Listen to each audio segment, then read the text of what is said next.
Hello, everybody. Welcome to the KickOff stream for the Global Game Jam and Photon multiplayer game jam. This is the inaugural version of the jam, and we're happy to have everybody joining us today to find out a little more about the jam and how we're going to proceed from here over the next month. You'll all be making multiplayer games. First time for us here at Global Game Jam. Usually we tell people not to try making multiplayer games at Big Game Jam, and we're going to do just the opposite of that and have a lot of fun stream today. For the first that have made multiplayer games at game jams and hear about their experience and what it was like, and any tips or advice they have for people who are joining the jam, and maybe this is your first time, or maybe you're an expert, but it's also always good to hear from other people who have done it in the past and see what they have to say.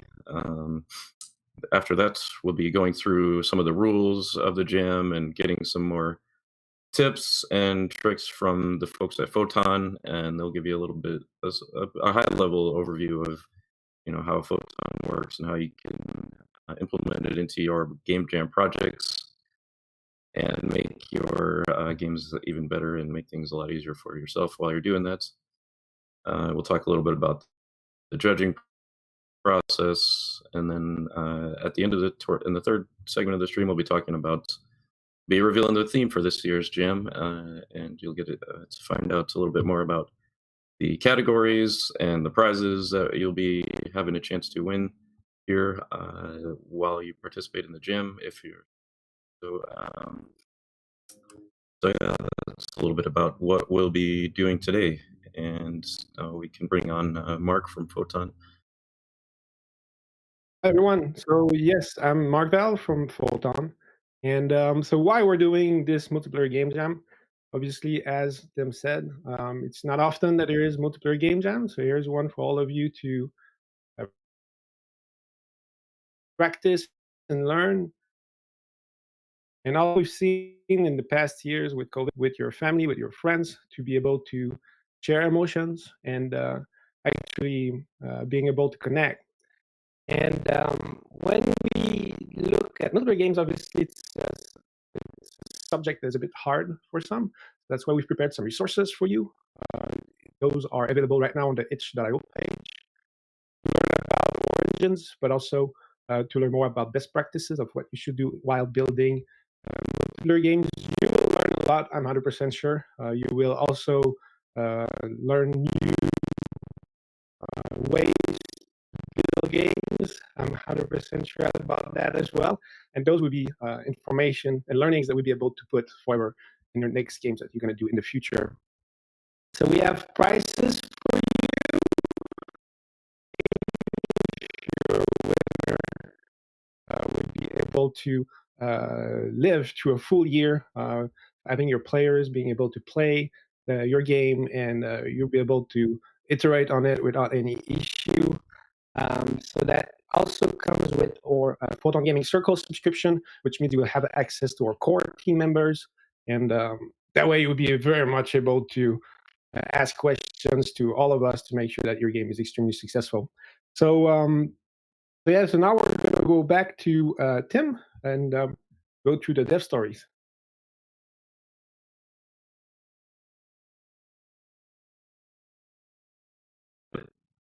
Yeah. So yeah, as we mentioned, we're going to bring on some developers here to chat a little bit about their experience making multiplayer games. And first up, we'll have Ty Taylor from the Quantum Astrophysicists Guild, who is a veteran of a long-time game industry veteran. Chat about his experience working on multiplayer games. You can introduce yourself a little bit more than that if you want. Thanks, Tim. Yeah, I'm Ty Taylor. I'm a game designer, probably best known for making The Bridge. It's a MC Escher black and white puzzle platformer. In terms of multiplayer games, I made Tumblestone, which actually started out a game jam. It's a competitive block smasher game that's kind of introduced a brand new take on the match 3 genre. And most recently, I released Freshly Frosted, which is a conveyor belt placing puzzle game set in the world's most adorable donut factory. Awesome. Yeah. So why don't you talk a little bit about what it was like? I know you've made some multiplayer games at game jams, mostly at Mhm. Global Game Jam actually, and I'm just wondering like why you decided to do that and what that was like. Well, yeah, actually, over the years, I've actually worked on 14 different game jams, many of them global game jam, and there's 3 multiplayer games. Like I said, Tumblestone actually started as a game jam, and in that game jam, we uh, were able to put something together in maybe only 12 hours from conception, from finding out the theme.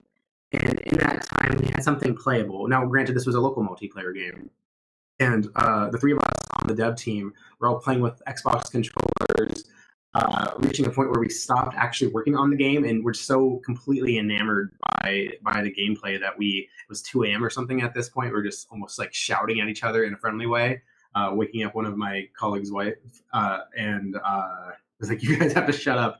And we realized we really had something golden.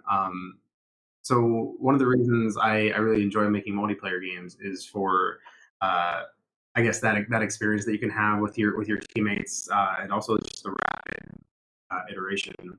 I've also made up 2 other game jams that were multiplayer games. Both of those were I would consider MMOs. One of a Galaga like rail shooter where all of the enemies were ghost replays of everyone who's played before you. Well, I would consider that to be an MMO. That's obviously not real time interactions. The other one was a Jackbox like game where everyone, or like dozens of people in the audience, all had a phone with an avatar and a single button, which is to stand up or to sit down. And this was a global game jam, and the theme was waves. So on a big screen, we had a bunch of people in like a stadium audience, all trying to do the wave. And when you press the button on your phone, your character would stand up on the screen, and when you released it, would sit down. And the whole game was to kind of do this social experiment where you tried to do the wave together as an audience. And it kind of worked. It was pretty fun. Awesome. Yeah, I remember that game. That was fun. So any tips you can give to people who are starting out on this jam? I mean, this is a month-long jam, so they have a little longer time than just the 48 hours. So any Yeah. good tips you can give? Well, as I alluded to, and I guess this is good feedback for single player games as well, not just for game jams, but just in general for design. It's to play test and iterate as often as possible. But one of the beautiful things about multiplayer games is that because you're there, hopefully in person with your team, I know this is a bit of an online jam. You're fortunate enough to be in person. You can play with them regularly, iterate quickly, like we did with Tumblestone, and really find that gold of game play. And if you're working on a game with Photon or anything like that, I would highly suggest implementing all of your network features as soon as possible to allow you to meet up with your team over Discord regularly and play it all together, or invite your friends to play it. Because if you just make an online game, you should be easily able to send it to your friends on Discord and play it. Um, I think the other good piece of advice that I have for making networking games is to watch out for real-time interactions. Those are the part of networking games that are particularly difficult. And one good example I have of this is Fall Guys versus Among Us. Uh, Fall Guys obviously has dozens of players all like touching each other and interacting with each other. Um, and it feels pretty good. But Among Us does this clever thing where 2 characters will just like pass right through each other. There's no really sense of physical interactions between the characters. It's pretty evident of the different team sizes. Among Us being created by 3 people, and Fall Guys being created by several dozen people at least. Really is the most difficult part of networking. Of course, the other end of the spectrum would be something turn-based, like maybe online chess, where you can have this easy handshake. Say, "Oh, this person did this move. Wait until that resolves." No real-time nature at all. So that's just my tip: is to keep that in mind as you go into this, starting your conception of this game from nothing. Maybe don't make the qualities that you will face for networking in mind, and design the game around that to make it your life as easy as possible. Yeah, those are all great tips. I really appreciate it, Ty. And mentioning Among Us is a good segue to our next next developer story, who's Brad, who I'll bring on here shortly.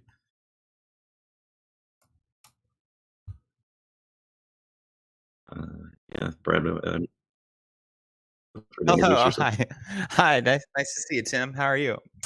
My name is Brad. I'm a gameplay engineer and designer. I'm working on a game called action game with a lot of magic and a lot of fun added to it, which is super exciting. But yeah, happy to be here. Thanks for having me. Yeah, thanks for joining, Brad. And my first question is, why would somebody make a multiplayer game at a game jam? Yeah. So, Witch Wizard, the project I'm working on, was actually made in a game jam as well using Photon. So I know a lot about this, and the reason why multiplayer is so fun for a game jam is because usually you can make making a single player experience. You can like play it, iterate over it, have people play test it. But it's a lot of like watching people and seeing like how they interact with your game and kind of assessing it from there. Multiplayer is super fun because everyone's playing together at the same time. You can not only see like interactions between players, and it's kind of a more collaborative playtesting experience where you can, instead of having like one person play, I have 10 people playing all together all at once. Um, the other thing that's really inspiring as a designer is to see systems that you've made, and whenever you made them, you had them intentioned to do like this does this, this does this. But with a multiplayer game, players will like take those systems and use them for reasons you have like no idea. Like you're like, oh wow, I didn't even know this could be used like this. This is super cool, and it creates an opportunity for emergent gameplay. And you can find that much quicker than you can in single player, in my experience, because you have, especially with like a semi-competitive game or like a party game, you have everyone trying to figure everything out, trying to create like the most optimal moments, and they all are watching each other and they're learning from each other just as much as they're learning from the game. And it's really, really cool. It's a really neat design space to be in, and I really enjoy it. Yeah, that makes me wonder how you managed to get people to test it during the jam time frame. Like, Yeah. So the jam we did wasn't a multiplayer, a solely multiplayer jam. So usually I tested it by myself with like I just made the systems, tested it by myself. Had, like 10 instances of the game going and did that. I also, towards the end or like the middle, we had like little milestones we hit where we would have like a little play test. um, I actually didn't test with 10 players. I couldn't find 10 players to test with until the end, um, which there was bugs, like, but it was fun. It was fun still because I almost, yeah, it was just good. Like, um, yeah, I guess the answer is, like, not really. I didn't have full 10, but I had, like, 4. We had, my team was a team of 4, so at least we played with us 4, and then it was just a matter of scaling. And there were some surprises for sure when we scaled to 10, oh, I'm sure. Yeah, but it was still a great time. awesome. So Yeah, I'm wondering how like Photon made that easier, and if you can talk a little bit about your experience doing that at the gym. yeah, let me shill Photon real quick. I love Photon. Yeah, so I've worked on multiplayer games before, and I'm not a network engineer by trade at all. Like, I much prefer to live in the gameplay space and the design, and like I much prefer working in that area. Um, so like in general, um, I'm on a team with. I was the only engineer on the team, and I was also doing a lot of like the game sort of stuff. So it was great to not have my own setup and all of that. And I could get a lot of great resources. There's a lot of great YouTubers out there, like on YouTube, with the like fantastic tutorials on how to get started and get like lobbies going and get rooms going. Um, and I could just sort of use use Photon as the framework, and then build my game with it. So I didn't have to do a lot of work. Whereas with other networking solutions I've tried, I would have to do um, I'd have to make the framework first, and that just takes a lot of time. And so I love Photon just because the solution is there, and it's just a matter of learning the tool and learning what's available. And then once you know those informations and you know those rules and you um, figure all of that out, it's just a matter of hooking up your gameplay to it and making it all work. So, big Photon fan. Nice.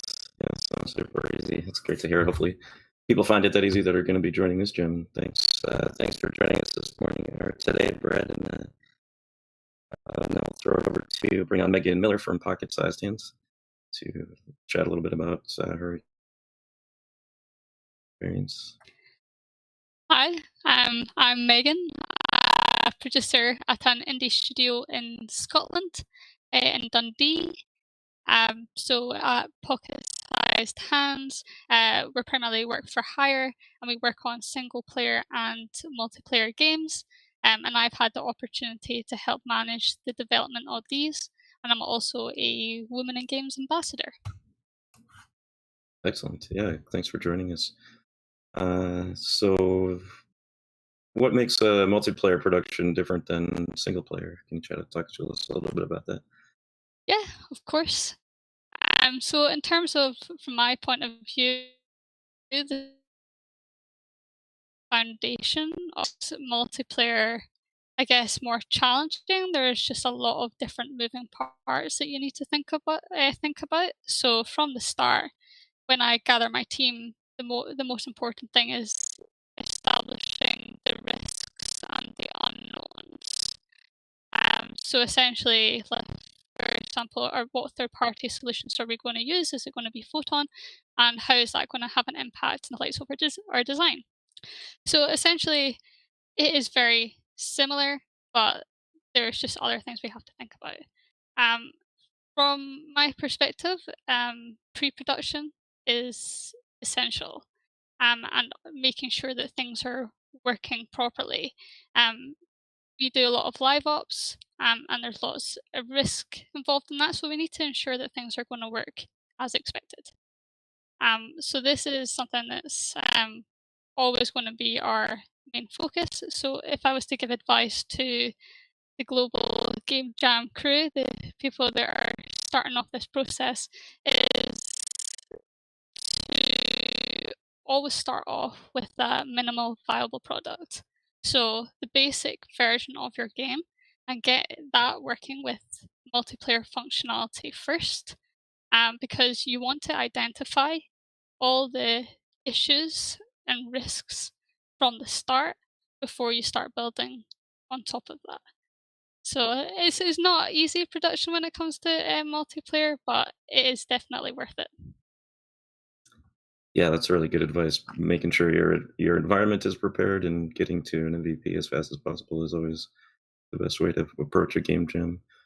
So, what should somebody consider with being part of a month-long jam versus like a 48-hour jam? Okay, so along with the MVP, I would say set yourself goals. It is a bit longer, but there's going to be a lot of different things that you're going to have to think about. So set yourself milestones within those weeks. If it's a milestone per week, or if it's smaller than that, then that is great. But you should be able to identify any risks or challenges as you go along, and then adapt. And although I'm saying set these dates, things might change. Things that you've planned in might not be working. So you need to be able to adapt quickly. But don't get flustered. Like, this is an opportunity to learn, it's an opportunity to make mistakes. And even if you do make mistakes, you're going to learn from that for your next game.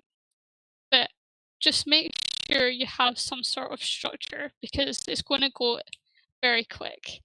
So you just want to make sure you're prepared and you at least have a plan set out that you can work towards and that your team are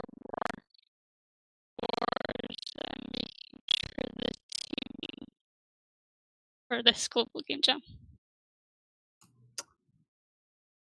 Yeah, that's great advice. I really appreciate it, and thanks for joining us today. And yeah, that's our developer stories, and hopefully y'all learned a little bit, helped you out to get ready for the game jam as you start on the jam. And now we're going to go into a little bit more about Photon and bring on Mark and Eric from Photon to chat about how you can make use of their technology in your game as you work on it this month. Thank you so much for the stories, Ty, Brad, and Megan, and Tim for the great questions as usual. So yeah, so for those that doesn't know Photon, so first be sure to understand that right now, every month we have which is quite substantial, and it's growing every month. We've been doing that for decades, so we have multiple services and products that evolve through the years. Now we are mainly talking about Photon Fusion and Photon Quantum, which you can build any kind of games with it. So be sure to be creative and have fun with them. So it's a self-serve service. You can go at any time, obviously, and register for the service. And one more thing is that the overall subscription regarding Quantum Free is a moment for you to try it out. It is a deterministic engine, which is ideal for esports game. And I'm going to let Eric talk a little bit about that in a few minutes. But now let's look a little real about Photon.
Hi everyone, so I'm Eric from Photon. I'm here mostly to advertise a bit about the technical content that we're going to have over the next few days. So we're going to have at the end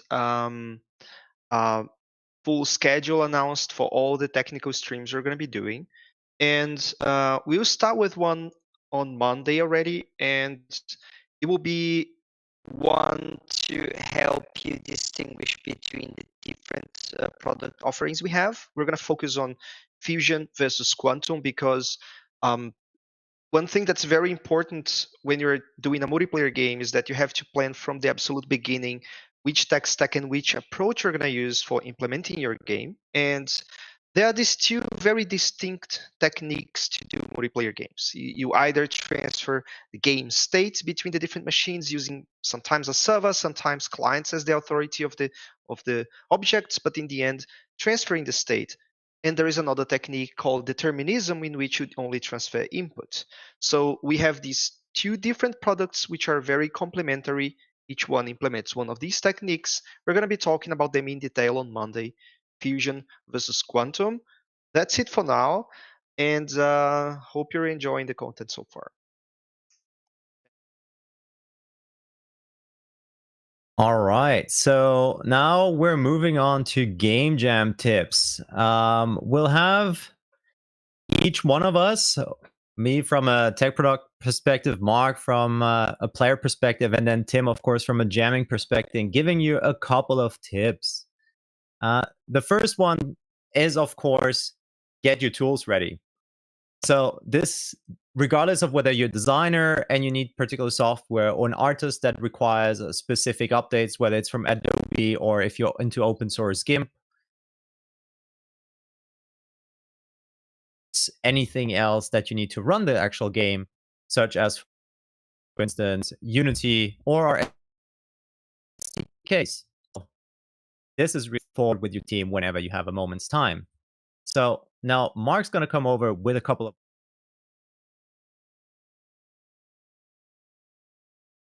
Thank you, Tim. You have to know your resources. What I mean by resources is you have to know where you can find your tutorials, where you can find your samples. If you have templates, obviously we're giving you a lot, which means that through our documentation, there's tons of samples that you have access with, which are samples that the gameplay is already networked, which means it's a lot easier for you to move forward in your production. But also, it's not only that, like where I'm going to find my audio, where I'm going to find my animation, which software I'm going to use back to back in my routine to produce this game. And then obviously there's the IO page, which we're going to touch a bit later. But definitely use the Discord channel. Go on the Global Game Jam channel on Discord and on our own Photon Engine Discord channel as well. The links are all on the itch.io page. Go there, ask questions. We're going to help you out. And that way you can have your resources already. And now I give it back to Tim.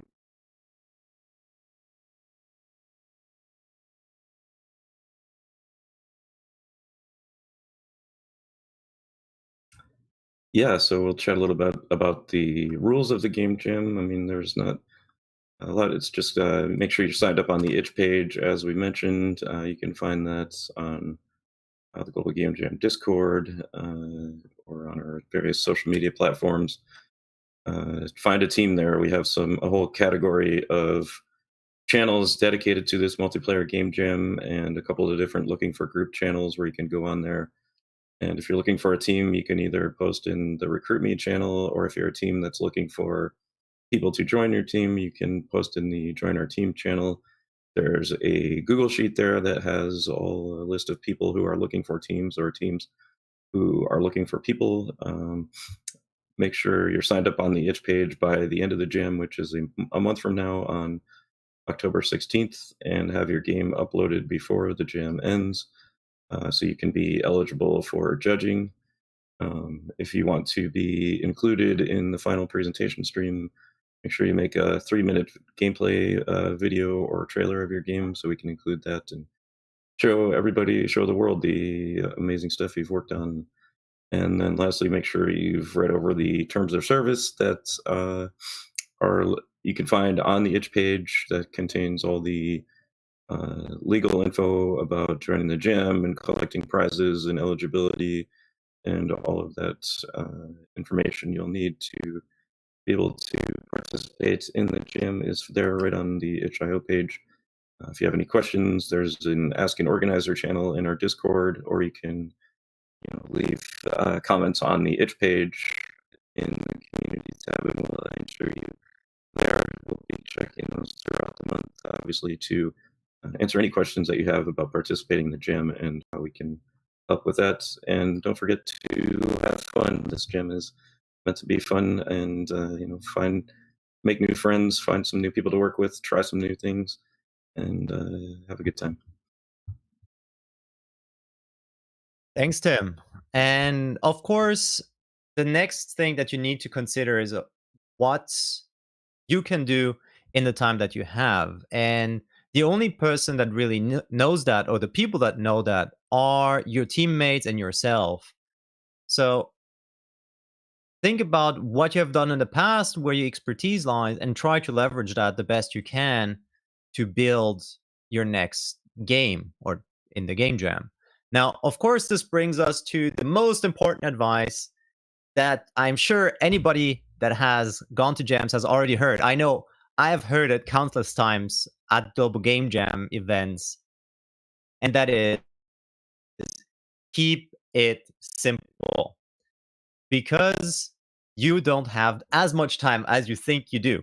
It is a month long, but time flies. So remember that. Of course, the other thing you need to consider is, does it run? Especially since it is about putting people together into the same room. So remember to test, and test again as early as you can and as often as you can. as it should. And now the question is, of course, when you test, how are you going to collect feedback? And Mark is going to say a couple words about that. Yeah, definitely. Feedback are extremely important. So obviously, you have these players. You have new players coming to your game. You want to know how is their experience, and especially in multiplayer games. So you want to get the feedback as fast as possible. So what I suggest to you is to use a Google form or something similar that you either put on the itch.io page, or if it is a WebGL game, that you can click on it, opens a new tab, and then you can submit a form. But essentially, you need to gather feedback as soon as possible. Get your MVP out there on the page very quickly. So you have the itch.io page that you can definitely make it look very good, so that it's more attractive for players. Share the links around to your friends on Twitter, on LinkedIn, and everywhere that you expect to have eyeballs for your game, and then gather those feedback that it will give to you. It will definitely help you out. So we have 1 month to do this jam. So 1 month means that you have. What I suggest to you is very much to make a schedule. So this schedule should be about when are you gonna focus on either solving problems that you have seen during your development, or maybe creative moment that are more related to creating assets and more content. But essentially, you need to put your schedule in your calendar, so you have a chance now to really plan ahead and actually have enough sleep and think about what you're gonna do. But still, I'm gonna suggest to you to go as quickly as possible into your core loop, into your gameplay, and then release that as soon as possible, so you can gather those feedback and then improve and iterate, and go on and on and on, as we've heard already so many times by all of us. Um, so yeah, so now we're gonna look at what the judge are looking for. So we're lucky enough to have external judge. They're gonna judge the game. So it means that your creativity will be seen by many, and it will also go through a series of reviews, and then the ultimate winners will be able to really be selected impartially through everyone who is going to be part of the judge. So the rest of the information regarding the judge is part of the itch.io page. If you have questions, you can use the community there. But let's hear a little bit more about our judge.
Okay.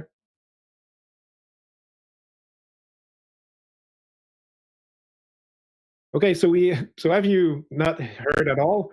We have a few difficulties regarding sounds for a judge. So what we're going to do is that we're going to take the videos that we had for a judge and put it right away on our itch.io page, so that you would be able to look at them directly.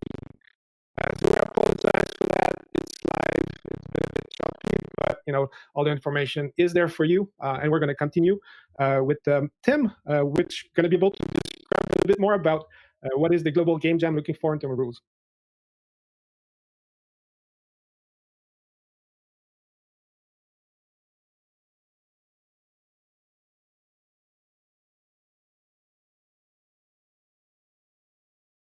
Oh, the theme.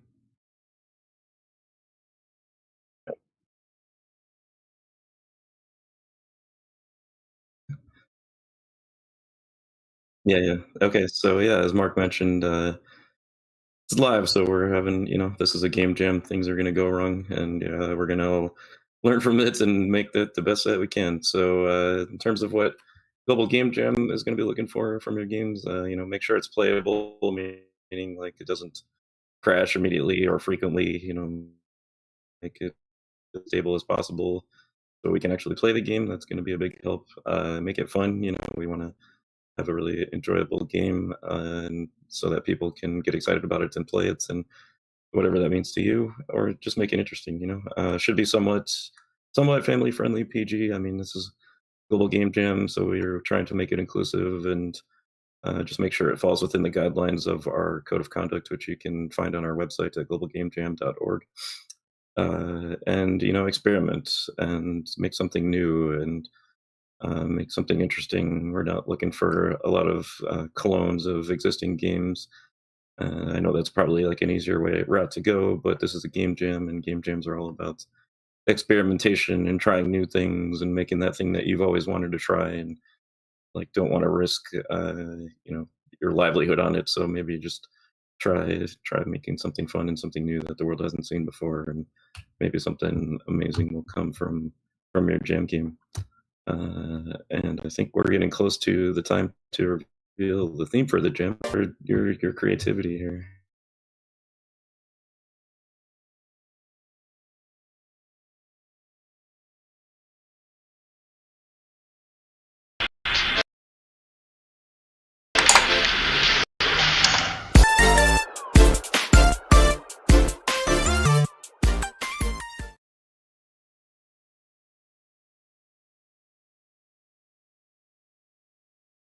All right. So as you've seen, or I hope so, the team is reconnect. So reconnect. So obviously, in the past years, and especially in the past months, we reconnect with our loved ones after COVID. We reconnect with traveling. We reconnect with going to clubs and enjoy time.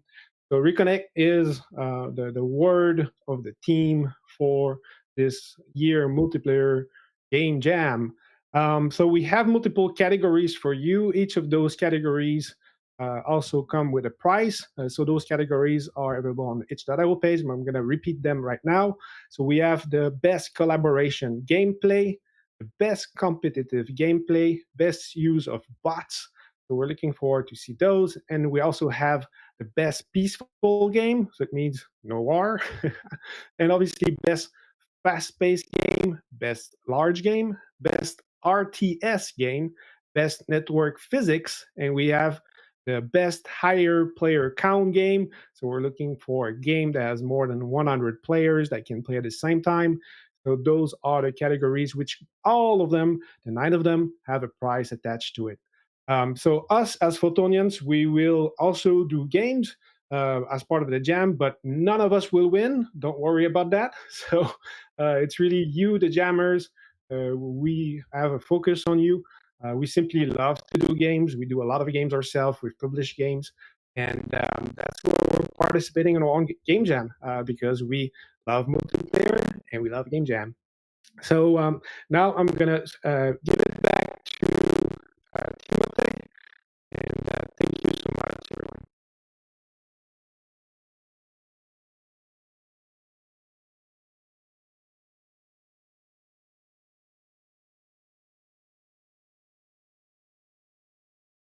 Right. So next up is, of course, what is coming for you to help. So, as my colleague Eric already mentioned, on Monday we will do a tech design stream where you can just pitch us any of the concepts that you have had, and we will help you figure out which tech and why it should be used for your particular concepts. So we will have a form on Discord pinned as well as on itch.io where you can already submit during the weekend your theme in case you cannot join during the live stream because it's happening worldwide. So we know some people might not be able to tune in live. And otherwise, you can, of course, join us live and ask then. We will follow these up with regular question and answer streams to help you out with whatever problem you have. And ultimately, we will also, in a couple of weeks, then have, rather, in 1 week, have also a couple of live streams on coding with Quantum and Fusion to get started really nice and well.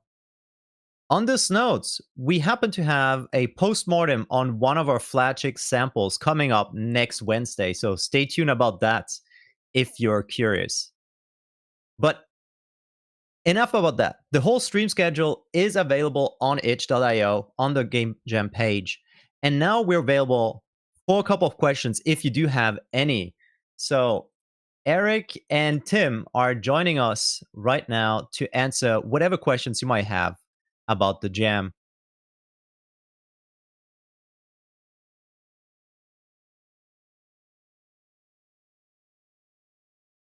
So, Eric, is there anything already that you would like to head off and communicate now already before we even start the streams next week? I mean, we didn't have any technical questions yet, I guess also because all the discussion is about the theme and everything, and we haven't hosted the technical streams yet. But I do have a question about running some of our products from different game engines like than Unity. And in the case, it was mentioned Godot. And of course, Photon Real Time works under Godot just fine, either with C++ or C#. But of course, all our flagship products are for Unity, both Fusion and Quantum, and that's what we're going to be talking about the most. And I mentioned on the Global Game Jam Discord that technically you could run Quantum from inside any engine that runs C#, any runtime that can run C#. You can run it from a .NET application, you can run it from Godot or from Unreal if you hook up the Unreal .NET CLR to Unreal. But of course, it's having the game engine to run physics with predict rollback and determinism is one thing. Actually being able to pump data and content into the engine assets, all of the tooling is prepared for Unity, not for these other engines, so it will be a lot of work. So it's not something we support or recommend officially, but it is possible. Yeah. We have, I think So one thing there's one that's question important for to mention is that you, Tim. Yeah, sure. Go ahead. I didn't see Eric? the questions. I'm done. So somebody's asking if they were making a zombie game that's PG, would that be acceptable? Yeah, I think that's fine. I mean, as long as it's not like super gory or whatever. I mean, I think it's fine. We'll accept games like that and use our discretion. It doesn't have to be like a game for kids. I mean, obviously this is a multiplayer gym, and multiplayer games tend to have some combat, and so that's fine. That's acceptable. All right. And yes, it's not lost on us, as you mentioned in the chat as well, that reconnecting, given some of the earlier technical issues, is a bit ironic as a theme. But, take it as you suggest, do meme it. I'm sure it will come up with some absolutely complicated games if you were taking that perspective. So, go ahead, be creative. That's why we're here. All right. Well, I think everybody is already thinking hard about the actual game. So, with no further ado, I would suggest let's close it up here. We will be back.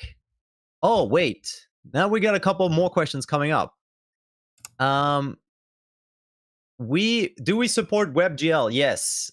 All of these, like Fusion and Quantum, both support WebGL, and we even had some colleagues over in Taiwan run a whole workshop on how to run WebGL games with Photon on itch. So you can even host it as WebGL games on your itch page.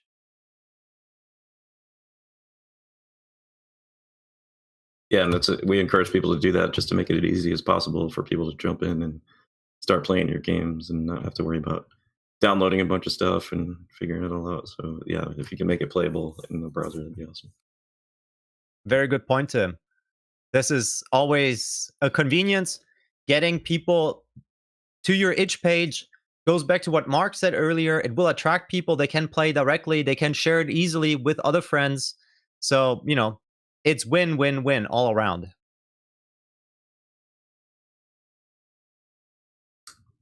Yeah, absolutely. Right then. So, I know some of you want to go to sleep, others need to get to work, and others want to start designing your game already. So, we'll cut it off from here today. We're looking forward to seeing you throughout the next month at any of our streams. And we will be here, whether it's on Discord or via their live streams, as support. And again, going back to WebGL before we cut off. No, that works fine. Trust us, like plenty of people have built WebGL games already, both with Quantum and Fusion. So it works. We're not going to get into the technical details today. But on this, you can take our word for it. And no, you're not going to lose points if it can't be downloaded, but it's all in your favor if it can work on WebGL. So think of it as a plus. And also it helps you, given the limitations of WebGL, maybe to scope a bit what you should be doing in the first place. So food for thoughts. It is not a requirement, but it's something we suggest giving, a certain development strategy.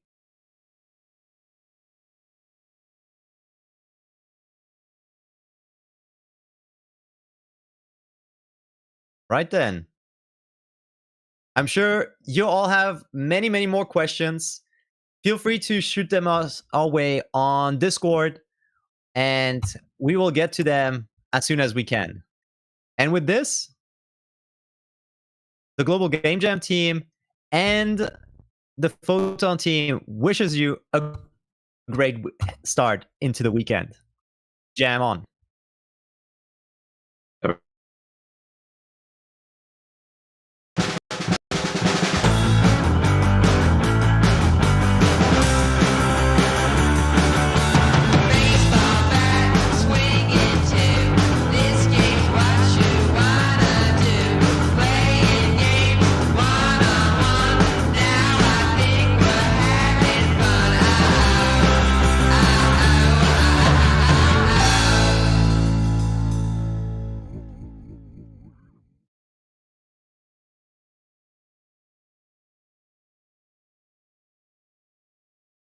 Had the burning desire to make games but didn't really know where to start? Or have you just recently felt that very real compulsion to dabble and see what you can make? Or do you just have a mild curiosity about how video games are made? Well, get ready, because I'm going to tell you about the best game jam of all time. So, awkward question, but what is a game jam? Excellent question. You know how musicians get together for jam sessions where they each play their instruments however they feel and feed off of the others also doing the same thing, making unique, random, beautiful music that didn't exist mere moments before? Well, that's kinda what a game jam is, only we're making games in 48 hours. Instead of instruments, each person brings their unique talents to the project. It's a fantastic blend of artists and level designers and programmers and musicians and writers and voice actors, from industry veterans and passionate newbies to the mildly curious. It's setting aside a weekend to work on one thing. a game. Video games, board games, outdoor games, you name it. It's making something that didn't exist in the world before, connecting with others and learning more about what you love. No matter your level of expertise, you will have made a game. And that's a pretty flippin' big deal. But can't I just do this sort of thing on my own time? Of course you can, but let's be honest, it's easy to make hundreds of excuses instead of making the awesome game. And it's way more fun to make awesome games with other people, making something that grows beyond just one person's idea, learning things from new people that you wouldn't have learned otherwise, making real friends and connections. This is all stuff that happens at Game Jam. Now, let's turn our attention to the best jam on Earth. We're talking a jam of global proportions. That's right, the one, the only, Global Game Jam! You know how it's easier to let yourself work on fun things when you have positive peer influence? Imagine creating with the whole world making things and cheering with you. Being part of the largest, constantly growing, simultaneous creative event, quite literally in the whole world, is something you must not miss. The energy is electric, and thousands, nay millions of potential friends await you. This experience is for everyone, so if you've not yet tried Global Game Jam, now is the time. But I'm overwhelmed and afraid, and I don't know how to sign up. Hey, now that's okay. It's normal. It's a lot to process, but not a lot to do. Just go to the Global Game Jam website and find a jam site near you. This will be your home base, and this is where your journey begins. These people will be your family over your 48-hour game-making weekends and most likely beyond. They're there to guide you in your adventure into games and answer any questions you may have about the weekend. So, now that you're reared and ready to sign up, go do it! Go and join the rest of the globe in making cool games. The world needs your game. No pressure. So have the best Global Game Jam ever and have fun.